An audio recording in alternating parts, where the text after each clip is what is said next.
चुकी सी वो भारत दे विच आ गया सी ते काफ़ी सालां बाद उन्होंने दोबारा अपने पाकिस्तान जद्दी पिंड जाण दा मौका मिलिया सी। आपां ये ऑनलाइन चैप्टर पढ़िया होया आ, एक बार दोबारा पढ़ांगे। बहुत सारे बच्चे हैं जिन्होंने क्लास उस वेले अटेंड भी नहीं सी कीती और चैप्टर नूं समझिया भी नहीं, सुनिया भी नहीं होया। सो दोबारा सुनना है ध्यान दे नाल, ठीक है जी? यस। बलराज साहनी का जन्म 1 मई 1913 ईस्वी ਵਿੱਚ श्री हरबंस लाल साहनी ਅਤੇ माता श्रीमती लक्ष्मी देवी ਦੇ ਘਰ ਰਾਵਲਪਿੰਡੀ पाकिस्तान ਵਿਖੇ ਹੋਇਆ। मास्क नीचे करो। आपने 1934 ईस्वी ਵਿੱਚ अंग्रेजी ਦੀ MA ਕੀਤੀ ਤੇ ਫਿਰ ਪਿਤਾ ਪੁਰਖੀ ਕੀਤਾ ਵਪਾਰ ਕੀਤਾ। ਕੁਝ ਸਮਾਂ ਪੱਤਰਕਾਰੀ ਕੀਤੀ। 1931 ਈਸਵੀ ਤੋਂ 1940 ਈਸਵੀ ਤੱਕ शांति निकेतन ਵਿੱਚ हिंदी ਦੇ अध्यापक रहे। 1940 ਈਸਵੀ ਤੋਂ 1944 ਈਸਵੀ ਤੱਕ BBC ਲੰਡਨ ਵਿੱਚ ਅਨਾਉਂਸਰ ਵਜੋਂ ਕੰਮ ਕੀਤਾ। ਮੁੱਖ ਕਿੱਤਾ ਐਕਟਿੰਗ ਰਿਹਾ। ਉਹਨਾਂ ਦੀਆਂ ਯਾਦਗਾਰੀ ਫਿਲਮਾਂ ਕਾਬਲ ਵਾਲਾ, 2 बीघा ਜ਼ਮੀਨ, हम लोग, हीरा मोती, पवित्र पापी आदि हैं। पंजाबी ਵਿੱਚ ਉਹਨਾਂ ਦੀਆਂ ਪ੍ਰਮੁੱਖ ਰਚਨਾਵਾਂ ਹਨ ਮੇਰੀ ਪਾਕਿਸਤਾਨੀ ਸਫ਼ਰਨਾਮਾ, ਮੇਰੀ ਰੂਸੀ ਸਫ਼ਰਨਾਮਾ, ਗੈਰ ਜਜ਼ਬਾਤੀ डायरी, मेरी फिल्मी आत्मकथा आदि। आज़ादी ਤੋਂ ਲਗਭਗ 2 ਦਹਾਕਿਆਂ ਪਿੱਛੋਂ ਉਹਨਾਂ ਨੇ ਆਪਣੀ ਜਨਮ ਭੂਮੀ ਦੇ ਮੋਹ ਵਸ ਪਾਕਿਸਤਾਨ ਦੀ ਯਾਤਰਾ ਕੀਤੀ। 13 ਅਪ੍ਰੈਲ 1972 ਈਸਵੀ ਵਿੱਚ ਆਪ ਜੀ ਦਾ ਦੇਹਾਂਤ ਹੋ ਗਿਆ। ਮੁੜ ਵੇਖਿਆ ਪਿੰਡ ਵਾਰਤਕ ਦਾ ਨਮੂਨਾ ਮੇਰਾ ਪਾਕਿਸਤਾਨੀ ਸਫ਼ਰਨਾਮਾ ਵਿੱਚ ਲਿਆ ਗਿਆ ਹੈ। ਆਪ ਜੀ ਦੀ ਸਫ਼ਰਨਾਮਾ ਵਾਰਤਕ ਬੜੀ ਸਲਾਹੀ ਗਈ। ਭਾਸ਼ਾ ਵਿਭਾਗ ਪੰਜਾਬ ਨੇ ਆਪ ਨੂੰ ਸ਼੍ਰੋਮਣੀ ਪੰਜਾਬ ਸਾਹਿਤਕਾਰ ਪੁਰਸਕਾਰ ਨਾਲ ਸਨਮਾਨਿਤ ਕੀਤਾ। हाँ जी बेटा, लेखक के बारे जानकारी दी हुई है तो ओदियां 2 किताबां जां रचनावां दा नाम क्वेश्चन जिहड़ा है वो पेपर दे विच आ सकता है तो तुहानू पता होना चाहिए। किहड़ियां रचनावां पढ़ियां ने, किहड़ियां सुनियां ने, बोलो जल्दी। पाकिस्तानी सफरनामा। बस एक बोल दी। हाँ जी, दूसरी इधरों गर्ल्स बोलो बेटा। यस, 2 ਜਿਹੜੀਆਂ ਸੌਖੀਆਂ ਤੁਸੀਂ ਯਾਦ ਕਰਨੀਆਂ ਆ ਉਹ ਹੈਗਾ ਆ ਮੇਰਾ ਪਾਕਿਸਤਾਨੀ ਸਫਰਨਾਮਾ ਤੇ ਮੇਰਾ ਰੂਸੀ ਸਫਰਨਾਮਾ। ਰੂਸ ਦਾ ਉਹਨਾਂ ਨੇ ਯਾਤਰਾ ਕੀਤੀ ਸੀ ਤੇ ਆਪਣਾ ਇਹ ਐਕਸਪੀਰੀਅੰਸ ਜਿਹੜਾ ਆ, ਅਨੁਭਵ ਜਿਹੜਾ ਆ ਉਹ ਲਿਖਿਆ ਸੀ। ਬੈਠੋ ਲਵੰਨਿਆ। हाँ जी, नेक्स्ट नोट जो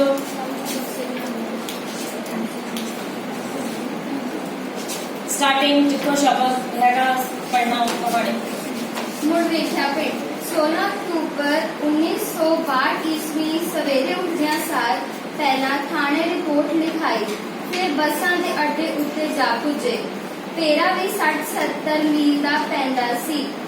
सिकंदर नाल सी, सगों 2 होर मित्र भी तैयार हो पए सन। उस वेले मैं उन्हां दे साथ दा मुल ना पाया। मेरे ऊपर पेरे जाके जज्बियां दा की तूफान उठना सी। उस वेले मैनू नहीं सी पता। उस वेले पेरा मैनू सौखी जही मुहिम जापिया सी। हाँ जी बेटा, कहानी शुरू कर रहा लेखक अपना सफर दस रहा। कहना उन्हें एग्जैक्ट डेट दसी है, 16 अक्तूबर का दिन सी ते 1962 साल सी। ठीक है, 1962 की सवेर सार उठदियां कहना थाने दे विच रिपोर्ट लिखवाई। पहला भी दसिया सी कि जदों साडी पाकिस्तान की वंड हो चुकी सी, बॉर्डर बन गए सीगे, उस वेले हले अंबैसियां नहीं सी बनिया जिथे वीजा लगवाउण जाईदा सी आपां। ठीक है, पाकिस्तान च वीजा लैके जाना पैंदा सी, पासपोर्ट दिखाउणा पैंदा सी। थाने दे विच, पुलिस थाने दे विच ही रिपोर्ट दर्ज हुंदी सी कि किहड़ा बंदा इधरों उधर जा रहा ते किहड़ा उधरों इधर आ रहा है। सो वो गल करदा है लेखक कि मैं थाने दे विच कहंदा रिपोर्ट दर्ज लिखवाई करवाई ते उथों भेरे जाना सी। उन्होंने भेरे नां दे पिंड विच जाना सी, स्थान ते जाना सी जिहड़ा कि 60-70 मील का पेंडा सी। पेंडा तो भाव की है रस्ता, माइल 60-70 मील जिहड़ा वो दूर सी ते ओहदे नाल कहंदा होर एक सिकंदर सी ते ओहदे नाल 2-3 होर मित्र नाल जाण लई तैयार हो गए। ते कहंदा कि उस वेले मैनू नहीं सी पता कि भेरा मैनू सौखी जही महम जापिया सी। ਮੁਹਿੰਮ ਤੋਂ ਭਾਵ ਕੀ ਹੈ? ਸੰਘਰਸ਼।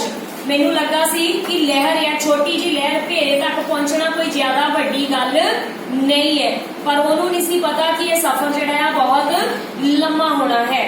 ਯੈਸ। बस फेरे वाल नड़ती जा रही सी, पर मैनू विश्वास नहीं सी आंदा कि सचमुच मैं थोड़े चिर अंदर फेरे पुज जावांगा। पिछली बारी जदों फेरा देखा सी 40 साल पुरानी गल है। कितने साल पुरानी बात शुरू करता है? 40 साल पुरानी।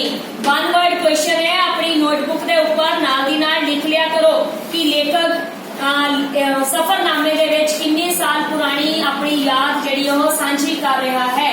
40 साल पुरानी। पहला क्वेश्चन मैं दस चुकी हूं ऑलरेडी। कोई दो रचनावां जां किताबां दे नाम दसो, वो भी तुसी नोट करना है। वन वर्ड जां two marks they which question जिहड़ा है वो आ सकता है। यस। उदों मेरी उम्र होवेगी मसां 8-9 सालां दी। तेरा निक्का जिहा शहर सी, ओदी गली गली ते चप्पे चप्पे दियां दौड़ां मार छड्डे। खुखरान बरादरी वालियां दे अपने अलग अलग मुहल्ले सन।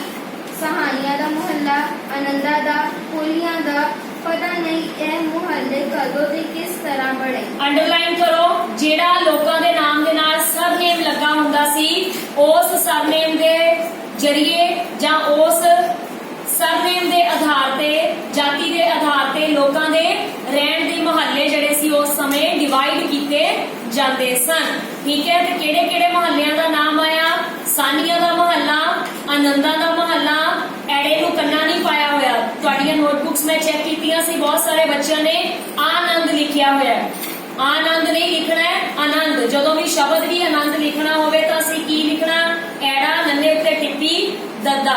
ठीक है, आनंद दा मुहल्ला, कोलियां दा मुहल्ला।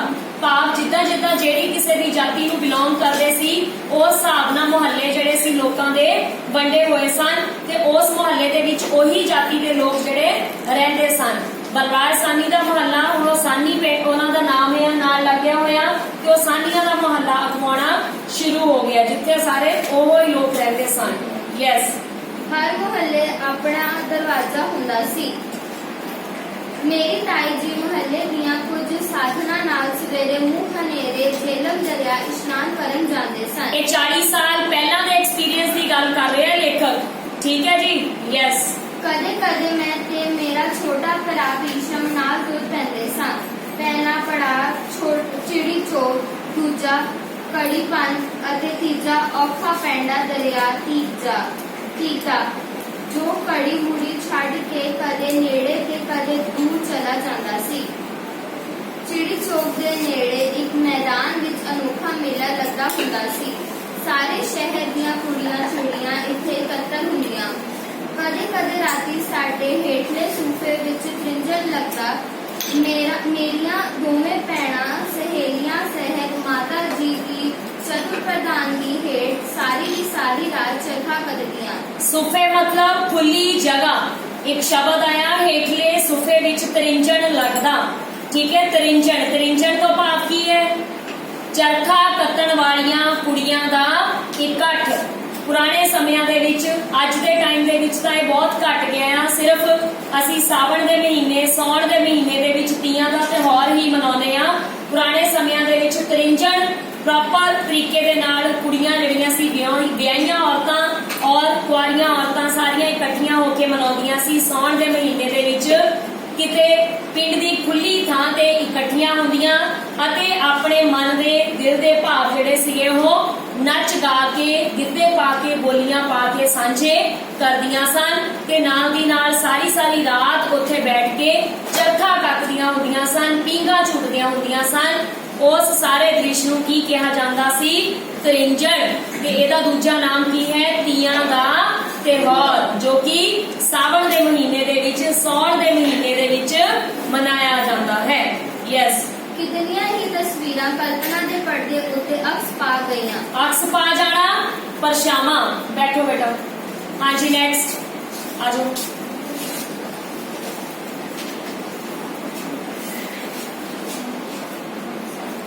कितनियां ही तस्वीरां कल्पना दे पर्दे उत्ते अक्स पा गईयां। अक्स तो भाव की है? हाँ जी, ਪਰਛਾਵਾਂ ਪੈ ਜਾਣਾ। ਬੋਲਿਆ ਕਰੋ, ਦੱਸਿਆ ਮੈਂ ਮੀਨਿੰਗ ਇਹਦਾ। ਯੈਸ, ਇਧਰ ਆ ਜਾਓ ਥੋੜਾ ਜਿਹਾ।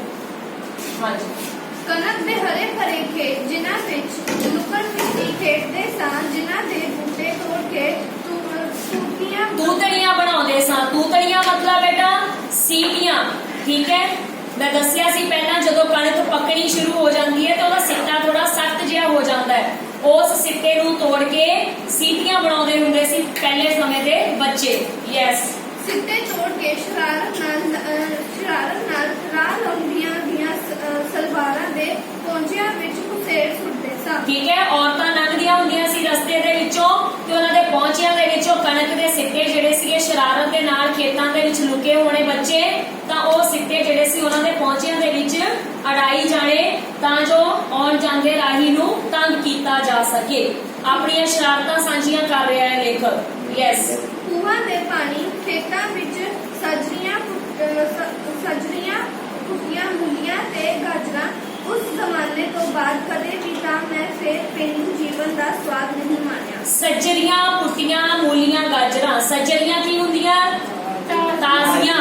ਖੇਤਾਂ ਦੇ ਵਿੱਚੋਂ ਕਹਿੰਦਾ ਤਾਜ਼ੀ ਅਸੀਂ ਸਬਜ਼ੀ ਜਿਹੜੀ ਸੀ ਪੁੱਟ ਕੇ ਉਸ ਵੇਲੇ ਖਾ ਜਾਈਦੀ ਸੀ। ਖੂਹਾਂ ਤੋਂ ਪਾਣੀ ਭਰੀਦਾ ਸੀ, ਪੀਦਾ ਸੀ। ਤੇ ਉਸ ਜ਼ਮਾਨੇ ਤੋਂ ਬਾਅਦ ਕਦੇ ਵੀ ਮੈਂ ਫਿਰ ਪੇਂਡੂ ਜੀਵਨ ਦਾ ਸਵਾਦ ਨਹੀਂ ਸੀ ਮਾਣਿਆ। ਕਹਿੰਦਾ ਉਹ ਬਚਪਨ ਦੀ ਯਾਦ ਜਿਹੜੀ ਹੈ ਅੱਜ ਵੀ ਸਾਡੇ ਦਿਮਾਗ ਦੇ ਵਿੱਚ ਤਰੋ ਤਾਜ਼ਾ ਹੋ ਜਾਂਦੀ ਹੈ ਜਦੋਂ ਅਸੀਂ ਯਾਦ ਕਰਦੇ ਹਾਂ ਕਿ ਕਿਵੇਂ ਅਸੀਂ ਸ਼ਰਾਰਤਾਂ ਕਰਦੇ ਹੁੰਦੇ ਸੀ, ਆਉਂਦੇ ਜਾਂਦੇ ਰਾਹੀਆਂ ਨੂੰ ਤੰਗ ਕਰਦੇ ਸੀ ਤੇ ਖੇਤਾਂ ਦੇ ਵਿੱਚੋਂ ਹੀ ਤਾਜ਼ੀਆਂ ਮੂਲੀਆਂ, ਗਾਜਰਾਂ ਪੁੱਟ ਕੇ ਖਾ ਲਈਦੀਆਂ ਸੀ। ਤੇ ਅੱਜ ਇੰਨੇ ਸਾਲਾਂ ਬਾਅਦ ਜਦੋਂ ਭਾਰਤ ਦੀ ਪਾਕਿਸਤਾਨ ਦੀ ਵੰਡ ਹੋ ਚੁੱਕੀ ਹੈ, ਕਦੇ ਵੀ ਉਸ ਦੁਆਰਾ ਦ੍ਰਿਸ਼ ਦਾ ਮੈਂ ਆਨੰਦ ਨਹੀਂ ਮਾਣਿਆ। ਖੂਹ ਦਾ ਪਾਣੀ ਨਹੀਂ ਦੇਖਿਆ, ਤਾਜ਼ੀਆਂ ਸਬਜ਼ੀਆਂ ਨਹੀਂ ਦੇਖੀਆਂ। ਯੈਸ, ਲਾਗਲੀ ਸੀਟ ਉੱਤੇ ਇੱਕ ਬੁੱਢੀ ਸਿਆਣੀ ਆਪਣੇ ਪੁੱਤਰ ਨੂੰ ਲੈ ਕੇ ਆ ਬੈਠੀ। ਕਿੱਥੇ? ਬੱਸ ਦੇ ਵਿੱਚ। ਜਿਹੜੀ ਬੱਸ ਦੇ ਵਿੱਚ ਉਹ ਸਾਰੇ ਬੈਠੇ ਹੋਏ ਹਨ, ਲੇਖਕ ਅਤੇ ਉਸਦੇ ਸਾਥੀ। ਯੈਸ, ਮੈਨੂੰ ਲੱਗਿਆ ਜਿਵੇਂ ਮੇਰੀ ਮਾਂ ਆ ਬੈਠੀ ਹੋਵੇ। ਉਸ ਬੁੱਢੀ ਔਰਤ ਨੂੰ ਲੱਗਾ ਦੇਖ ਕੇ ਜਿਵੇਂ ਲੇਖਕ ਦੀ ਆਪਣੀ ਮਾਂ ਉਸਦੇ ਕੋਲ ਆ ਕੇ ਬੈਠ ਗਈ ਹੋਵੇ। ਉਹ ਪਹਿਰਾਵਾ, ਉਹ ਬੋਲੀ ਮੇਰੇ ਆਪਣੇ ਬਿਲਕੁਲ ਆਪਦੇ ਲੋਕ। ਕੀ ਦੱਸਾਂ ਮੇਰੇ ਮਨ ਦੀ ਕੀ ਦਸ਼ਾ ਹੋ ਗਈ।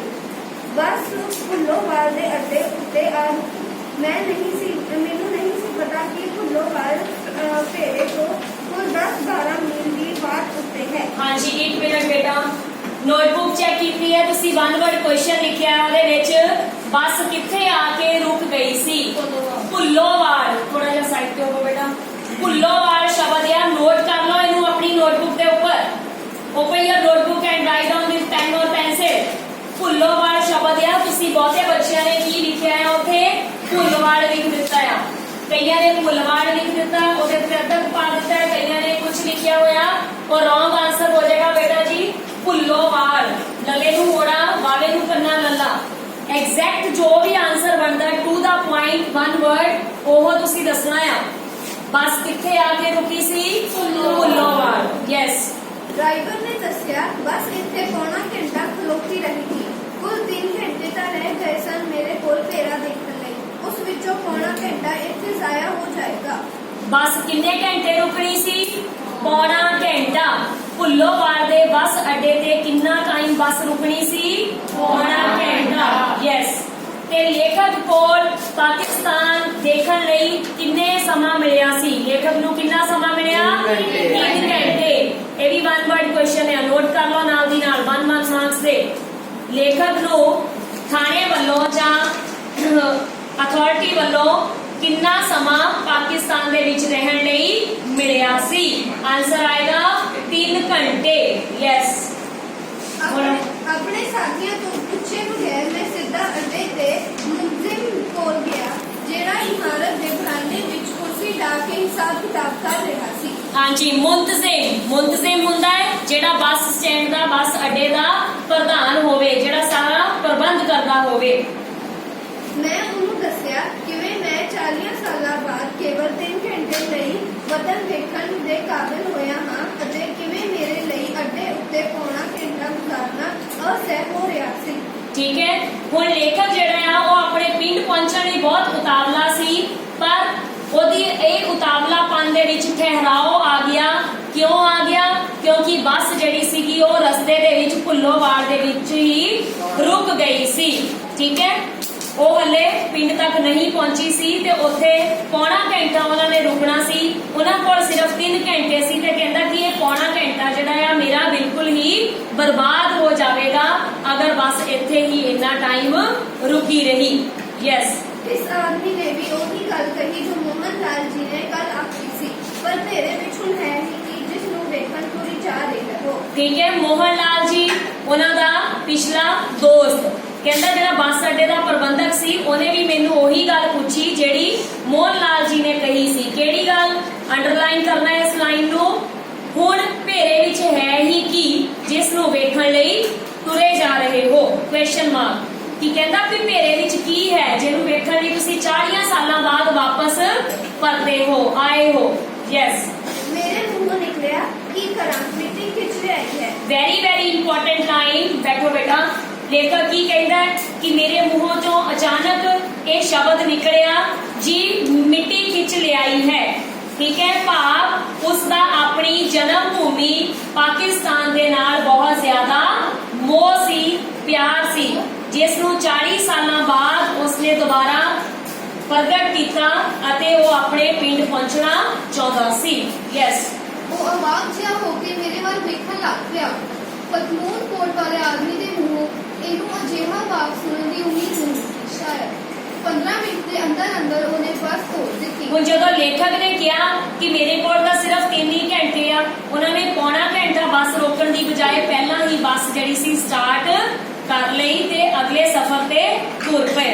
ਯੈਸ, ਫੇਰੇ ਦਾ ਆਲਾ ਦੁਆਲਾ ਮੈਨੂੰ ਕੀ ਯਾਦ ਹੋਣਾ ਸੀ, ਪਰ ਉਹ ਇਤਨਾ सरसब्ज से इतना रमणीक होगा इसकी मैंने कोई कल्पना नहीं थी। 2 शब्द आए बेटा, 1 मिनट। सरसब्ज नोट करो इन्हां दे मीनिंग ते दूसरा शब्द की है रमणीक। हाँ जी, पहला भी ਇਹਦੇ अर्थ ਦੱਸੇ ਹੋਏ ਆ। ਦੱਸੋ ਜੀ ਕੌਣ ਦੱਸੇਗਾ? यस, ਬਲਪ੍ਰੀਤ। मैम रमणीक देखने योग्य। रमणीक, मास्क नीचे करो जरा। देखने योग्य जगह। रमणीक देखण योग जगह। हाँ जी, हाँ जी बोलो। जिस थां बहुत रौनक होवे, रमणीक शांतमई माहौल, रौनक वाला माहौल ਜਿਹੜਾ ਮਨ ਨੂੰ ਸਕੂਨ ਦੇਣ ਵਾਲਾ ਹੋਵੇ, ਆਨੰਦਮਈ ਮਾਹੌਲ ਵਾਲਾ जगह। ठीक है, और सरसब्ज हरियाली भरिया, सब्जी हरे रंग दी। ठीक है, सरसब्ज हरियाली भरिया माहौल ਜਿਹੜਾ ਸੀ ਉਹ ਦੱਸਦਾ ਹੈ ਭੇਰੇ ਦਾ। ਯੈਸ, ਬੈਠੋ। ਹਾਂਜੀ, ਝੰਗ ਜਾਂ ਸਰਗੋਦਾ ਉਹਦੇ ਮੁਕਾਬਲੇ ਵਿੱਚ ਰੁੱਖੇ ਇਲਾਕੇ ਹਨ। ਝੰਗ ਜਾਂ ਸਰਗੋਦਾ ਲੇਖਕ ਕਿਹੜੇ ਇਲਾਕਿਆਂ ਨੂੰ, ਨੈਕਸਟ ਕੁਐਸਚਨ ਬਣਦਾ, ਲੇਖਕ ਕਿਹੜੇ ਇਲਾਕਿਆਂ ਨੂੰ ਰੁੱਖਾ ਦੱਸਦਾ ਹੈ? ਭੇਰੇ ਦੇ ਮੁਕਾਬਲੇ ਰੁੱਖਾ ਦੱਸਦਾ ਹੈ। 2 ਇਲਾਕਿਆਂ ਦੇ ਨਾਮ ਆਏ ਨੇ, ਝੰਗ ਤੇ ਦੂਜਾ ਸਰਗੋਦਾ। ਪਾਕਿਸਤਾਨ ਦੇ ਇਲਾਕੇ ਨੇ। ਠੀਕ ਹੈ, ਨੋਟ ਕਰ ਲਓ ਇਹਨੂੰ। ਯੈਸ, रेलवे स्टेशन ਤੋਂ ਉਤਰ ਕੇ ਭੇਰੇ ਆਓ ਤਾਂ ਸਾਨੀਆਂ ਦਾ ਮੁਹੱਲਾ ਸਭ ਤੋਂ ਪਹਿਲਾਂ ਆਉਂਦਾ ਹੈ, ਪਰ ਬੱਸਾਂ ਦਾ ਅੱਡਾ ਸ਼ਹਿਰ ਦੇ ਪਿਛਲੇ ਦਰਵਾਜ਼ੇ ਉੱਪਰ ਬਣਿਆ ਹੈ ਜਿਸ ਨੂੰ ਸ਼ਾਇਦ ਅਸੀਂ ਬਲੋਚੀ ਦਰਵਾਜ਼ਾ ਆਖਦੇ ਸਾਂ। Next again question, railway station ਤੋਂ ਉਤਰ ਕੇ ਸਭ ਤੋਂ ਪਹਿਲਾਂ ਕਿਹਨਾਂ ਦਾ ਮੁਹੱਲਾ ਆਉਂਦਾ ਹੈ? ਸਾਨੀਆਂ ਦਾ। ਕਿਹਨਾਂ ਦਾ ਮੁਹੱਲਾ ਆਉਂਦਾ ਹੈ? ਸਾਨੀਆਂ ਦਾ। ਵਨ ਵਰਡ ਕੁਐਸਚਨ ਹੈ, ਲਿਖੀ ਜਾ ਰਹੇ ਹੋ ਨਾਲੋਂ ਨਾਲ। ਯੈਸ, ਉਸ ਤੋਂ ਬਾਹਰ ਜਾਂਦਿਆਂ ਦਰੀਦਾ ਹੁੰਦਾ ਸੀ ਜਿਵੇਂ ਉਸ ਤੋਂ ਪਾਰ ਕੋਈ ਦੂਜਾ ਹੀ ਮੁਲਕ ਹੋਵੇ। ਠੀਕ ਹੈ, ਤੇ ਪਰ ਕੀ ਕਹਿੰਦਾ ਕਿ ਪਰ ਬੱਸਾਂ ਦਾ ਅੱਡਾ ਸ਼ਹਿਰ ਦੇ ਪਿਛਲੇ ਦਰਵਾਜ਼ੇ ਤੇ ਬਣਿਆ ਹੋਇਆ ਸੀ ਜਿਸ ਨੂੰ ਸ਼ਾਇਦ ਅਸੀਂ ਬਲੋਚੀ ਦਰਵਾਜ਼ਾ ਕਹਿੰਦੇ ਹਾਂ। ਠੀਕ ਹੈ, ਦਰਵਾਜ਼ਾ ਇਹ ਕੀ ਹੈ? ਦਰਵਾਜ਼ਾ ਉੱਥੇ ਗੇਟ ਲੱਗਾ ਹੁੰਦਾ ਸੀ ਜਾਂ ਵੱਡਾ ਲੱਕੜ ਦਾ ਦਰਵਾਜ਼ਾ ਹੁੰਦਾ ਸੀ। ਹੁਣ ਵੀ ਤੁਸੀਂ ਦੇਖਦੇ ਹੋ ਬਹੁਤ ਸਾਰੇ ਬੱਚੇ ਪਿੰਡਾਂ ਤੋਂ ਆਉਂਦੇ ਆ ਪਿੰਡਾਂ ਤੋਂ। ਕੌਣ ਆਉਂਦੇ? ਬਹੁਤ ਸਾਰੇ ਬੱਚੇ ਪਿੰਡਾਂ ਤੋਂ ਆਉਂਦੇ। ਇੱਕੋ ਹੀ ਬੱਚਾ ਹੈ ਬਸ ਪਿੰਡ ਵਾਲਾ। ਤੇ ਜਦੋਂ ਤੁਸੀਂ ਆਪਣੇ ਪਿੰਡ ਦੇ ਅੰਦਰ ਐਂਟਰ ਕਰਦੇ ਹੋ, ਬਾਹਰਲੀ ਮੇਨ ਗੇਟ ਦੇ ਉੱਥੇ ਰੋਡ ਤੇ ਕੋਈ ਗੇਟ ਬਣਿਆ ਆ? ਬਹੁਤ ਸਾਰੇ ਪਿੰਡਾਂ ਦੇ ਵਿੱਚ ਬਣੇ ਹੁੰਦੇ ਆ। ਠੀਕ ਹੈ, ਉੱਪਰ ਕਈਆਂ ਨੇ ਨਾਮ ਲਿਖਵਾਏ ਹੁੰਦੇ ਆ, ਯਾਦਗਾਰੀ ਗੇਟ, ਹਨਾ। ਕਿਸੇ ਦੇ ਆਪਣੇ ਮ੍ਰਿਤਕ ਵਿਅਕਤੀ ਦੀ ਯਾਦ ਦੇ ਵਿੱਚ ਉਹ ਗੇਟ ਜਿਹੜਾ ਆ ਬਣਾਇਆ ਜਾਂਦਾ ਹੈ। ਤੇ ਪੁਰਾਣੇ ਸਮਿਆਂ 'ਚ ਵੀ ਇਦਾਂ ਹੀ ਹੁੰਦਾ ਸੀ। ਜਦੋਂ ਕਿਤੇ ਐਂਟਰੈਂਸ ਹੁੰਦੀ ਸੀ ਤਾਂ ਉੱਥੇ ਵੱਡਾ ਸਾਰਾ ਪਿੱਲਰ ਬਣਾ ਕੇ 2 ਗੇਟ ਬਣਾਏ ਜਾਂਦੇ ਸੀ ਆਰਕ ਦੇ ਫਾਰਮ ਦੇ ਵਿੱਚ, ਰਾਉਂਡ ਸ਼ੇਪ ਦੇ ਵਿੱਚ, ਹਾਫ ਸੈਮੀ ਸਰਕਲ ਸ਼ੇਪ ਦੇ ਵਿੱਚ, ਤੇ ਉਹਨਾਂ ਗੇਟਾਂ ਦੇ ਨਾਮ ਰੱਖੇ ਜਾਂਦੇ ਸਨ। ਅੰਮ੍ਰਿਤਸਰ 'ਚ ਵੀ ਗੇਟ ਬਣੇ ਹੋਏ ਆ ਬਹੁਤ ਸਾਰੇ। ਹਾਲ ਗੇਟ ਜਿਹੜਾ ਉੱਥੋਂ ਦਾ ਪ੍ਰਮੁੱਖ ਗੇਟ ਜਿਹੜਾ ਮੰਨਿਆ ਜਾਂਦਾ ਹੈ, ਜੋ ਕਿ ਦਰਬਾਰ ਸਾਹਿਬ ਦੇ ਲਾਗੇ ਹੈ। ਸੋ ਉੱਥੇ ਬੱਸ ਸਟੈਂਡ ਦੇ ਲਾਗੇ ਕਿਹੜਾ ਦਰਵਾਜ਼ਾ ਬਣਿਆ ਹੋਇਆ ਸੀ? ਬਲੋਚੀ ਦਰਵਾਜ਼ਾ। ਲੇਖਕ ਉਸ ਦਰਵਾਜ਼ੇ ਦੀ ਯਾਦ ਨੂੰ ਸਾਂਝਾ ਕਰਦਾ ਹੋਇਆ ਕਹਿੰਦਾ ਹੈ ਕਿ ਜਦੋਂ ਅਸੀਂ ਸਾਨੂੰ ਕਿਤੇ ਉੱਤੋਂ ਬਾਹਰ ਜਾਣਾ ਹੋਵੇ ਤਾਂ ਡਰੀਦਾ ਸੀ ਕਿ ਜਿਵੇਂ ਉਸ ਪਾਰ ਕੋਈ ਦੂਜਾ ਹੀ ਮੁਲਕ ਹੋਵੇ। ਮੁਲਕ ਤੋਂ ਭਾਵ ਕੀ ਹੈ? ਦੇਸ਼। ਕਿ ਹੋਰ ਕਿਸੇ ਦੇਸ਼, ਸ਼ਾਇਦ ਆਪਣਾ ਘਰ ਛੱਡ ਕੇ ਅਸੀਂ ਕਿਤੇ ਹੋਰ ਪਾਸੇ ਨੂੰ ਜਾ ਰਹੇ ਹਾਂ। ਯੈਸ। ਮੇਰੇ ਸਾਥੀ ਇਹ ਦੇਖ ਕੇ ਹੱਕੇ ਪੱਕੇ ਰਹਿ ਗਏ ਕਿ ਮੈਨੂੰ ਸ਼ਹਿਰ ਦੀ ਹਰ ਸੜਕ ਤੇ ਗਲੀ ਯਾਦ ਸੀ। ਇਸ ਬਲੋਚੀ ਦਰਵਾਜ਼ੇ ਅੰਦਰ ਵੜਦਿਆਂ ਸਾਰ ਮੇਰੀ ਪਹਿਲੀ ਪਛਾਣ ਭੇਰੇ ਦੀਆਂ ਵਿਸਰੀਆਂ ਖੁਸ਼ਬੂਆਂ ਨਾਲ ਹੋਈ ਅਤੇ ਮੇਰੇ ਅੰਦਰ ਇੱਕ ਅਜੀਬ ਖੁਸ਼ੀ ਦੀ ਲਹਿਰ ਦੌੜ ਗਈ।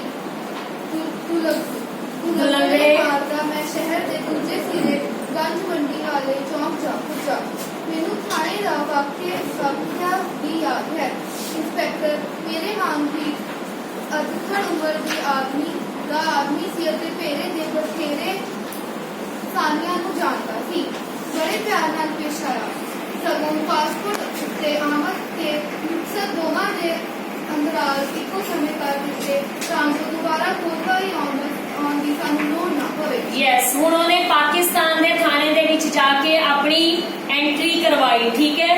2 ਸ਼ਬਦ ਆਏ ਨੇ, ਆਮਦ ਤੇ ਰੁਖਸਤ। ਦੋਵਾਂ ਦੇ ਅੰਦਰਾਜ ਇੱਕੋ ਸਮੇਂ ਹੀ ਕਰ ਦਿੱਤੇ। ਕਿਹੜੇ? ਉੱਥੋਂ ਦੇ ਥਾਣੇਦਾਰ ਨੇ। ਆਮਦ ਮਤਲਬ ਹੁੰਦਾ ਹੈ ਆਉਣ ਦਾ ਸਮਾਂ ਤੇ ਰੁਖਸਤ ਮਤਲਬ ਜਾਣ ਦਾ ਸਮਾਂ। ਅੰਦਰਾਜ ਮਤਲਬ ਐਂਟਰੀ ਕਰਨੀ। ਠੀਕ ਹੈ। ਉਹਨੇ ਆਉਣ ਦਾ ਸਮਾਂ ਵੀ ਭਰ ਦਿੱਤਾ ਤੇ ਲੇਖਕ ਅਤੇ ਉਸਦੇ ਸਾਥੀਆਂ ਦਾ ਜਾਣ ਦਾ ਸਮਾਂ ਵੀ ਪਹਿਲਾਂ ਹੀ ਇੱਕੋ ਵਾਰੀ ਜਦੋਂ ਉਹਨੇ ਰਿਪੋਰਟ ਆਪਣੀ ਦਿਖਾਈ ਕਿ ਅਸੀਂ ਇੰਨੇ ਸਮੇਂ ਲਈ ਆਏ ਹਾਂ, ਆਉਣ ਦਾ ਤੇ ਜਾਣ ਦਾ ਇੱਕੋ ਵਾਰੀ ਐਂਟਰੀ ਕਰਕੇ ਉਸ ਨੂੰ ਉਹਦਾ ਪਾਸਪੋਰਟ ਪੇਪਰ ਦੇ ਦਿੱਤੇ। ਯੈਸ। ਵੇਖਿਆ ਮੈਂ ਨਾਲ ਆਏ ਸਾਥੀਆਂ ਸਿਕੰਦਰ, ਸ਼ਾਕਿਰ ਅਤੇ ਮੁਸਤਹੀਦੀਨ ਨੂੰ ਕਿਹਾ ਆਪਣੇ ਤੇ ਪਰਾਏ ਸ਼ਹਿਰ ਦਾ ਇਹ ਫਰਕ ਹੁੰਦਾ ਹੈ। 3 ਸਾਥੀਆਂ ਦੇ ਨਾਮ ਹੈ ਜੀ, ਨੋਟ ਕਰੋ। ਸਿਕੰਦਰ, ਸ਼ਾਕਿਰ ਤੇ ਮੁਸਤਹਿਮੀਨ। ਠੀਕ ਹੈ। ਤਿੰਨੋਂ ਉਹਦੇ ਮੁਸਲਿਮ ਸਾਥੀ ਸਨ ਜੋ ਕਿ ਉਸ ਦੇ ਨਾਲ ਬਲਰਾਜ ਸਾਨੀ ਦੇ ਨਾਲ ਪਾਕਿਸਤਾਨ ਸ਼ਹਿਰ ਵਿੱਚ ਗਏ ਸਨ। ਬੈਠੋ ਬੇਟਾ।